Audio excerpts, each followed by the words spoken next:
आप सभी YouTube दर्शकों को हमारी ओर से प्रेम भरा नमस्कार।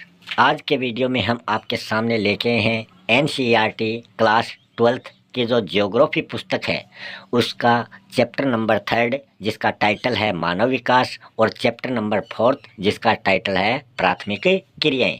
इन दोनों चैप्टरों से जो भी इम्पोर्टेंट क्वेश्चन बनते हैं वो हम आज के वीडियो में आपके सामने प्रस्तुत करेंगे। इससे पहले वाले वीडियो में हमने मानव भूगोल और विश्व जनसंख्या वितरण से संबंधित दोनों चैप्टरों के क्वेश्चन आंसर कंप्लीट कर लिए हैं। अगर आपने वो वीडियो नहीं देखा है तो यूट्यूब पर जाकर वो वीडियो देख सकते हैं, और अगर आपने अभी तक चैनल को सब्सक्राइब नहीं किया है तो कृपया करके चैनल को भी तुरंत सब्सक्राइब कर लें ताकि आने वाले वीडियो की सूचनाएं आपको तुरंत प्राप्त हो सकें। तो शुरू कर रहे हैं आज का अपना ये वीडियो। इसमें पहला क्वेश्चन है, मानव विकास की अवधारणा जो है वो निम्नलिखित में से किस विद्वान की देन मानी जाती है? तो वो मानी जाती है डॉक्टर महबूब उल हक को।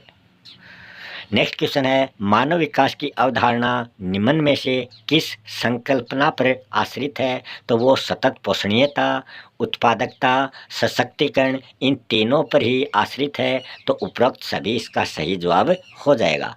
नेक्स्ट है, उच्च मानव विकास सूचकांक वाले देशों का सूचकांक स्कोर कितना होता है?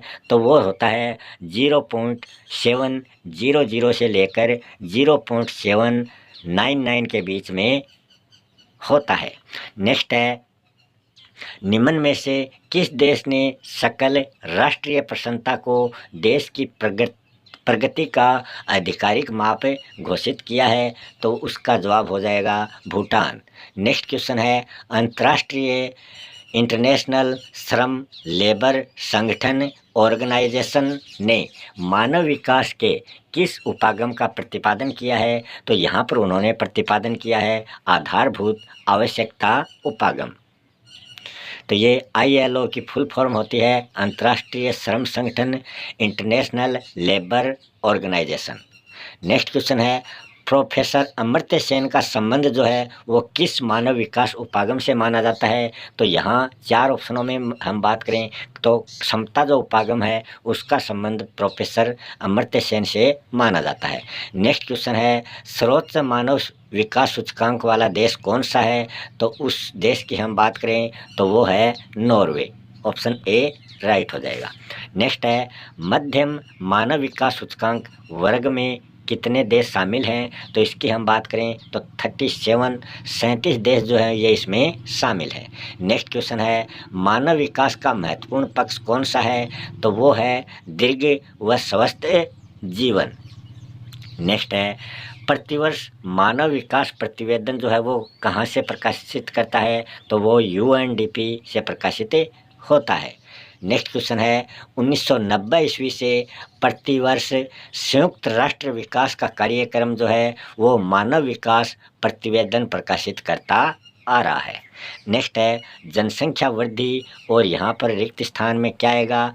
जो विकास में ऋणात्मक सहसंबंध इनमें पाया जाता है तो उस रिक्त स्थान में आ जाएगा मानव। नेक्स्ट क्वेश्चन है, वृद्धि और विकास में क्या डिफरेंस है, क्या अंतर है? तो इनके अंतर हम जानेंगे। वृद्धि ग्रोथ जो है वो धनात्मक और ऋणात्मक दोनों प्रकार की हो सकती है, परंतु जो विकास है, जो डेवलपमेंट है, इसके अंतर्गत गुणवत्ता में सकारात्मक परिवर्तन होता है।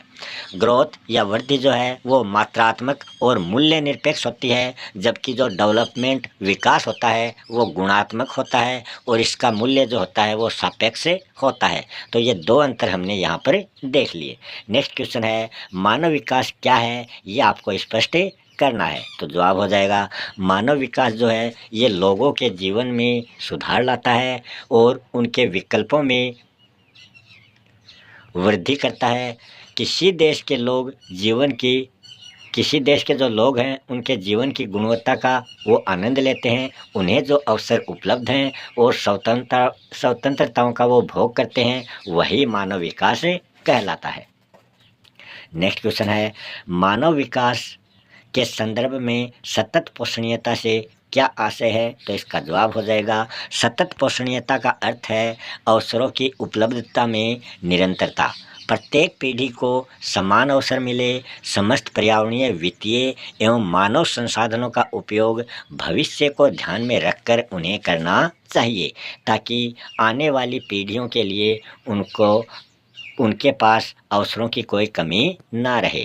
नेक्स्ट क्वेश्चन है, संयुक्त राष्ट्र विकास कार्यक्रम यूएनडीपी ने सर्वप्रथम किस वर्ष मानव विकास रिपोर्ट प्रकाशित की थी? तो वो 1990 ईस्वी में सबसे पहले ये रिपोर्ट प्रकाशित की थी।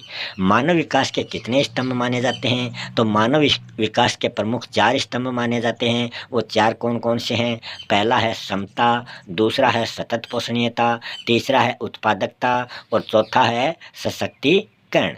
और मानव विकास के उपागमों की हम बात करें तो वो उपागम हैं आय उपागम, कल्याण उपागम, न्यूनतम आवश्यकता उपागम, क्षमता उपागम। नेक्स्ट है, मानव विकास सूचकांक SDI का स्कोर कितना होता है? तो वो 0 से लेकर 1 के बीच में होता है।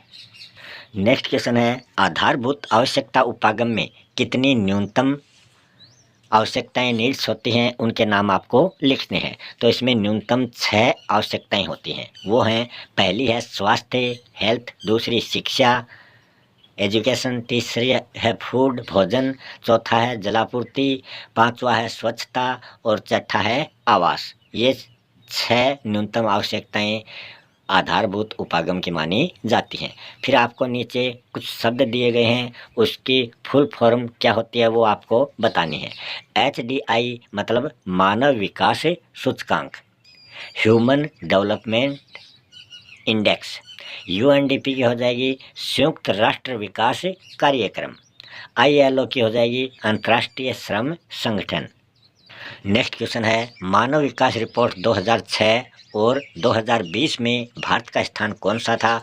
तो 2006 की हम बात करें तो मानव विकास रिपोर्ट में भारत का 126वां स्थान था, जो 2020 में बढ़कर 131वें स्थान पर पहुंच चुका है। 90 के दशक में मानव विकास के संबंध में महत्वपूर्ण कार्य करने वाले एशियाई अर्थशास्त्रियों के नाम आपको बताने हैं। तो उनके नाम हैं महबूब उल हक और professor Amartya Sen.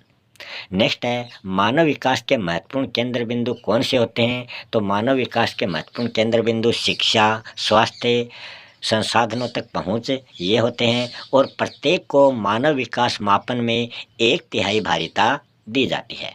Next question है, मानव विकास के निम्न स्तर के कोई 2 कारण आपको बताने हैं। तो पहला निम्न स्तर का कारण हो जाएगा राजनीतिक उपद्रव, गृह युद्ध जैसी स्थिति। दूसरा इसका निम्न स्तर का कारण हो जाएगा अकाल अथवा बीमारियों की अधिक घटनाओं का दौर। नेक्स्ट क्वेश्चन है, मानव विकास के उच्च स्तर वाले देशों की कोई 2 विशेषताएं आपको बतानी है। तो पहली विशेषता हो जाएगी सामाजिक सेक्टरों में अधिक निवेश, दूसरी विशेषता हो जाएगी राजनीतिक उपद्रव और अस्थिरता से स्वतंत्र। अब हम चलते हैं नेक्स्ट चैप्टर प्राथमिक क्रियाएं। तो इसका पहला क्वेश्चन है, निम्न में से कौन सा एक प्राथमिक क्रियाओं में शामिल नहीं माना जाता? तो इसमें पशुचारण प्राथमिक क्रिया है, कृषि, आखेट ये तीनों ही प्राथमिक क्रियाएं हैं। विनिर्माण इसमें शामिल नहीं है। नेक्स्ट है, निम्नलिखित में से कौन सी फसल रोपण कृषि में शामिल है? तो यहाँ रबड़, गन्ना, चाय इन तीनों फसलों की बातें हम करें तो तीनों ही रोपण कृषि से संबंधित मानी जाती हैं। नेक्स्ट है, निम्न में से कौन सी विशेषता रोपण कृषि के अंतर्गत नहीं आती? तो इसमें हम बात करें कृषि क्षेत्र का विस्तृत आकार इसके अंतर्गत आता है, सस्ते श्रमिक भी इसके अंतर्गत आते हैं, अधिक पूंजी निवेश इसके अंतर्गत आता है, मगर निम्न प्रबंधन एवं तकनीकी जो आधार है वो इसके अंतर्गत नहीं आता। नेक्स्ट है, निम्न में से भूमध्य सागरीय कृषि से संबंधित कौन सा क्षेत्र जो है वो नहीं है? तो इसमें भूमध्य सागर तटीय क्षेत्र शामिल है, दक्षिण अफ्रीका का दक्षिण पश्चिमी भाग शामिल है, मध्यवर्ती चिली का भाग शामिल है, मगर मध्य जो कैलिफोर्निया है इसका भाग इसमें शामिल नहीं है, इसी कारण ये संबंधित नहीं है। नेक्स्ट है, निम्नलिखित देशों में से किसमें सहकारी आंदोलन सर्वाधिक सफल रहे हैं? तो वो रहे हैं डेनमार्क में। नेक्स्ट है, खट्टे रसदार फलों की कृषि किस कृषि क्षेत्र की विशेषता मानी जाती है? तो ये भूमध्य सागरीय जो कृषि है उसकी प्रमुख विशेषता है खट्टेदार फल। नेक्स्ट क्वेश्चन है, वाणिज्य डेयरी कृषि का सबसे बड़ा प्रदेश कौन सा है? तो वो है उत्तर पश्चिमी यूरोप। सामूहिक कृषि का प्रारंभ सर्वप्रथम कहाँ से हुआ माना जाता है? तो वो सोवियत संघ से इसकी शुरुआत मानी जाती है। ट्यूलिप पुष्प की कृषि के लिए विख्यात देश कौन सा है? तो वो है नीदरलैंड। निम्नलिखित में से कौन सी एकल कृषि नहीं है? तो हम यहाँ बात करें रोपण कृषि, जीवन निर्वाह कृषि, डेयरी कृषि, तीनों ही एकल कृषि हैं, मगर जो मिश्रित कृषि है इसमें कृषि और पशुपालन दोनों साथ साथ किए जाते हैं। प्राथमिक क्रियाओं में संलग्न जो लोग होते हैं वो लाल कॉलर श्रमिक कहलाते हैं। ब्राज़ील में कॉफ़ी के जो बागान होते हैं वो फेजेंडा के नाम से जाने जाते हैं। मिश्रित कृषि में फसल उत्पादन और पशुपालन की क्रियाएं शामिल होती हैं। सोवियत संघ में सामूहिक जो कृषि होती है उसको कोलखोज कहा जाता है। स्थानांतरणशील कृषि को कर्तन एवं दहन कृषि भी कहा जाता है, मतलब वो एक जगह पर टिककर कृषि नहीं करते हैं, वो लगातार कृषि के क्षेत्र बदलते रहते हैं। विश्व में सहकारी आंदोलन को सर्वाधिक जो सफलता है वो डेनमार्क देश में मिली है। अंगूर की कृषि जो है वो भूमध्य सागरीय जो क्षेत्र हैं वहाँ पर की जाती है, यही उसकी विशेषता है। कुनेन सिनकोना नामक वृक्ष की छाल से बनाई जाती है। और आर्थिक क्रिया किसे कहा जाता है? मानव के वो सभी क्रियाकलाप जिनसे उसे आय या इनकम प्राप्त होती है वो आर्थिक क्रियाएं कहलाती हैं। ऋतु प्रवास किसे कहते हैं? तो पशु चारकों द्वारा ऋतुओं के अनुसार पशुओं को लेकर चरागाह क्षेत्रों की ओर प्रवास करना ऋतु प्रवास कहलाता है।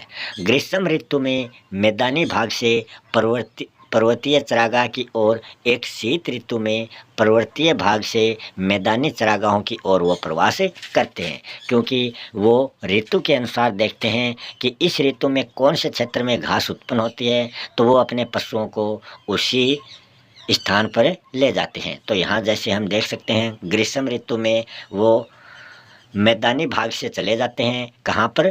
पर्वतों की ओर। और शीत ऋतु में वो पर्वतों वाले भाग से उतरकर वापस मैदानी भागों में आ जाते हैं। नेक्स्ट क्वेश्चन है, भारत के हिमालय पर्वतीय क्षेत्र में ऋतु प्रवास करने वाली पशुचारक जातियां कौन कौन सी हैं, उनके नाम आपको बताने हैं। तो एक है गुज्जर, एक है बकरवाल, एक है गद्दी एवं भूटिया, ये प्रमुख जातियां हैं। नेक्स्ट है, चलवासी पशुचारकों की संख्या एवं क्षेत्र में कमी के कोई दो प्रमुख कारण आपको बताने हैं। तो पहला इसका प्रमुख कारण है राजनीतिक सीमाओं का अधिरोपण, और दूसरा प्रमुख कारण है कई देशों द्वारा नई बस्तियों की योजना बनाना। नेक्स्ट क्वेश्चन है, विश्व में भोजन संग्रह करने वाले दो प्रमुख क्षेत्र कौन से हैं? तो इसमें पहला क्षेत्र है उच्च अक्षांशों के क्षेत्र, जिसमें उत्तरी कनाडा, उत्तरी यूरेशिया का जो दक्षिणी भाग चिली है वो इसमें शामिल है। और निम्न अक्षांश के क्षेत्रों में अमेजन बेसिन, उष्णकटिबंधीय अफ्रीका शामिल है। नेक्स्ट है, पश्चिमी यूरोप एवं उत्तरी अमेरिका के औद्योगिक क्षेत्रों में की जाने वाली दो कृषियों के नाम आपको बताने हैं। तो पहली उद्यान कृषि है और दूसरी कारखाना कृषि है। खनन की दो विधियों के नाम आपको बताने हैं। तो इसमें पहला है धरातलीय या विवर्त खनन विधि, दूसरी है भूमिगत या कूप की खनन विधि। नेक्स्ट क्वेश्चन है, चिक्कल क्या है, इसका निर्माण कैसे होता है? तो चुविंगम को चूसने के बाद में शेष जो बचा हुआ भाग होता है वो चिक्कल कहलाता है। यह जेपोटा वृक्ष से निर्मित होती है। सहकारी कृषि किसको कहा जाता है? कि जब कृषकों के समूह द्वारा अपनी इच्छा से सहकारी संस्थान बनाकर कृषि से अधिक लाभ प्राप्त करने के लिए कृषि कार्य किए जाते हैं तो उसे सहकारी कृषि के नाम से जाना जाता है। नेक्स्ट क्वेश्चन है, आदिमकालीन मानव जीवन निर्वाह के लिए कौन सी दो प्राचीनतम ज्ञात आर्थिक क्रियाओं पर वो निर्भर था? तो वो हैं आखेट मतलब शिकार और भोजन संग्रह। नेक्स्ट है, खनन कार्य को प्रभावित करने वाले दो प्रमुख कारक कौन कौन से हैं? तो इसमें पहला है भौतिक कारक, जिसके अंतर्गत आते हैं खनिज निक्षेपों का आकार श्रेणी एवं उपस्थिति की अवस्था, और दूसरा कारक आर्थिक कारक आता है, जिसमें आते हैं खनिज की मांग, तकनीक और पूंजी। नेक्स्ट क्वेश्चन है, ट्रक कृषि क्या है? तो कृषकों के द्वारा उत्पादित सब्जियों को ट्रक के द्वारा उत्पादन क्षेत्र से बाजार तक पहुंचाना, रात भर दूरी तय करके वहां पर उनको पहुंचाया जाता है, इसलिए इसे ट्रक कृषि के नाम से भी जाना जाता है। नेक्स्ट है, विकसित अर्थव्यवस्था वाले देश उत्पादन की खनन, प्रसंस्करण एवं शोधन कार्य से वो पीछे हट जाते हैं, जबकि विकासशील देशों में ऐसा नहीं होता। इसका कारण आपको बताना है, क्यों नहीं होता विकासशील देशों में? तो उत्पादन की खनन, प्रसंस्करण एवं शोधन में श्रमिक लागत जो है वो अधिक आती है। जो विकासशील देश होते हैं उनके पास श्रम शक्ति की उपलब्धता के कारण खनन कार्य को ज़्यादा इम्पोर्टेंस या महत्व दिया जा रहा है। नेक्स्ट क्वेश्चन है, प्राथमिक क्रियाएं किसे कहेंगे और इसमें कौन कौन से क्रियाकलाप जो हैं वो शामिल होते हैं? तो पहले हम इसकी परिभाषा देखें। पर्यावरण में प्रकृति प्रदत्त जो संसाधन हैं उन पर प्रत्यक्ष रूप से मानव द्वारा क्रिया प्राथमिक क्रियाएं कहलाती हैं। मतलब प्रकृति से सीधे जो मानव प्राप्त करता है तो वो प्राथमिक क्रियाओं के अंतर्गत आती हैं। प्राथमिक क्रियाओं में निम्नलिखित क्रियाकलाप शामिल होते हैं, जैसे कि कृषि होती है, आखेट शिकार होता है, भोजन संग्रह होता है, पशुचारण होता है, मछली पकड़ना, खनन, लकड़ी काटना, ये सभी प्राकृतिक क्रियाओं के अंतर्गत आते हैं।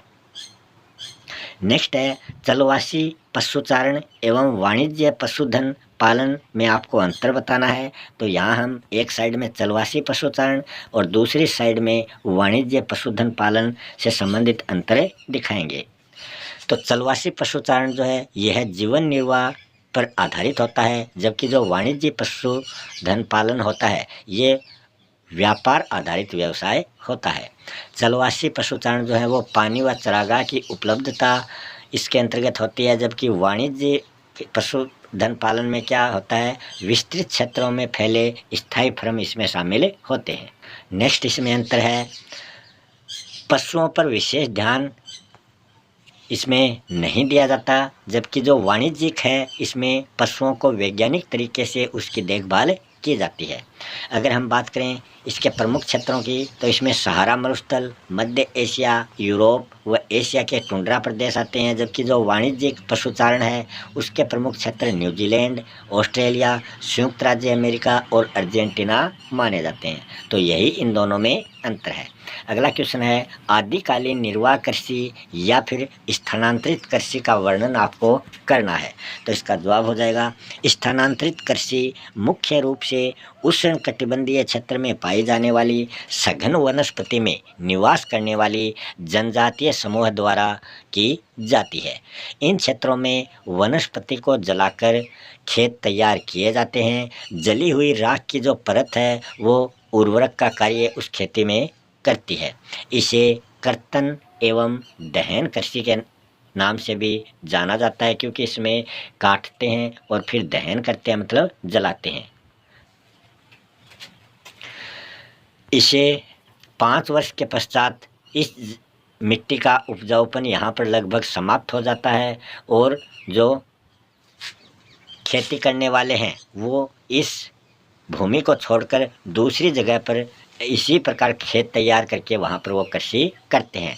इसे भारत के उत्तर पूर्वी राज्यों में झूमिंग कृषि के नाम से जाना जाता है, जबकि मध्य अमेरिका एवं मेक्सिको में मिल्पा के नाम से मिल्पा कृषि और मलेशिया, इंडोनेशिया में लादांग कृषि के नाम से इसको जाना जाता है। नेक्स्ट क्वेश्चन है, विस्तृत वाणिज्यिक अनाज कृषि की विशेषताएं बताते हुए इसके प्रमुख क्षेत्रों के नाम आपको बताने हैं। तो यह कृषि जो है ये मध्य अक्षांशों के आंतरिक अर्ध शुष्क प्रदेशों में की जाती है। दूसरा इसका प्रमुख क्षेत्र है। इस कृषि में मुख्य फसल जो है वो गेहूँ मानी जाती है। अन्य फसलों में मक्का, जौ, राई एवं जई इसमें शामिल है। इसमें खेतों का आकार जो होता है वो विस्तृत होता है, बड़ा होता है और खेत जोतने से फसल काटने तक सभी कार्य इसके अंतर्गत यंत्रों के द्वारा किए जाते हैं। प्रति एकड़ उत्पादन यहाँ पर कम होता है, परंतु प्रति व्यक्ति उत्पादन यहाँ पर अधिक होता है। प्रमुख क्षेत्रों की बात करें तो यूरेशिया का जो स्टेपी क्षेत्र है, उत्तरी अमेरिका का प्रेरी क्षेत्र है, अर्जेंटीना के पंपा क्षेत्र हैं, दक्षिण अफ्रीका के वेल्डस क्षेत्र है और ऑस्ट्रेलिया का जो डाउन्स क्षेत्र है, न्यूजीलैंड का कैंटरबरी जो क्षेत्र है, वहाँ पर ये कृषि की जाती है।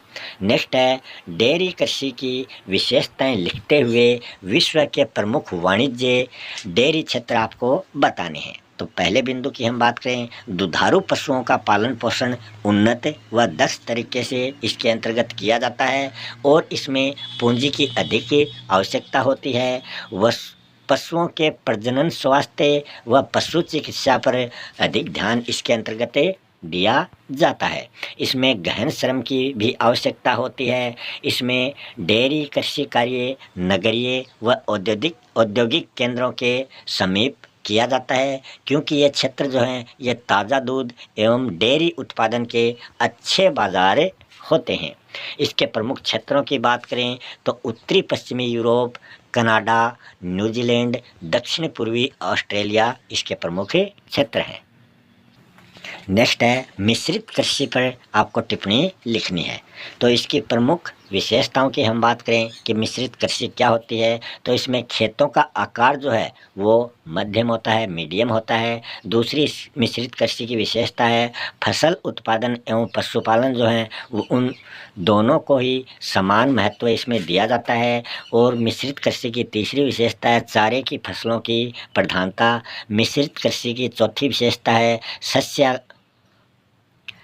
सस्यावर्तन एवं अंतः फसली कृषि द्वारा मृदा की उर्वरकता जो है वो बनाए रखना। मिश्रित कृषि की अगली विशेषता है कुशल एवं योग्य कृषकों की आवश्यकता। नेक्स्ट विशेषता है अधिक पूंजी व्यय।